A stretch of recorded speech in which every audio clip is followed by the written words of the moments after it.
I'm in Kenya. I'm on a trip to go and see some of our Project Margie sites to really try and witness firsthand and understand what's going on in the villages.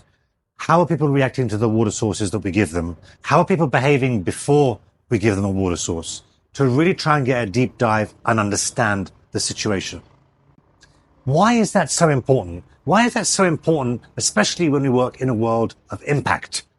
Well, let me tell you. When we're working in the normal commercial world and investors come in to try and support a business and see a business be a success, the one single metric that is used is that of financial success, the dollar. In our situation, we're dealing with people at the bottom of the pyramid. For Project Margie specifically, we work in small villages of 500 to 1,000 people, to serve people with clean access to water who normally don't have that access. Now, we want to put a sustainable operational model around this. And I deliberately don't use the word business model because I think that gets misconstrued. And why is that so important? Because when we go into these villages, we have very kind donors and sponsors who come in and help us build the hardware. That gives access to water. Now we have to make sure that that access is sustainable. And we need money to do that. We need to make sure that that access is going to be available today, tomorrow, next year, and the year after and after and after. Because this transforms lives positively. Similarly, if we take that away or allow it to break down, it transforms lives negatively. We have to make sure that we have a model that allows this to continue and to flourish. And that's where impact measures come in. Because you can imagine, if we're dealing with villages that are that small in rural Africa, they're not going to be rich people. They are, by definition, bottom of the pyramid people. So, first of all, in a quantum of water, how much can they possibly buy in a day?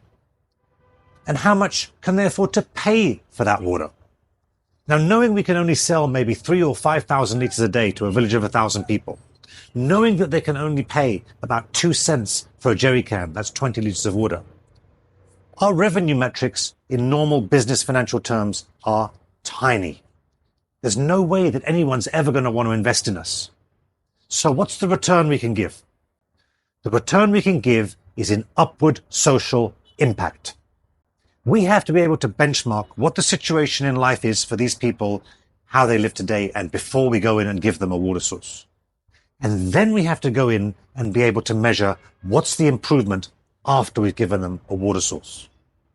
Now, I could tell you that some of those improvements can be quantified tangibly in financial metrics. But the issue is that's a financial benefit for them, not for us and not for the investors. But real tangible benefit is happening.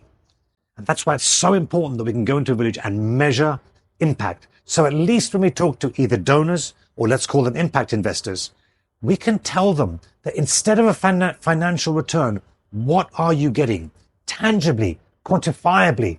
And we can show them what people's lives are like before and after. And that can be so enriching and so rewarding. And not everything has to boil down to dollar financial return to an investor. And that's why I spend so much time in places like Nairobi or in Kenya or in Ghana or in Uganda or the new countries we're going to be operating in to really understand what is it that the people need in the villages, what can we serve them, and how can we make sure that what we are serving them is really going to benefit them.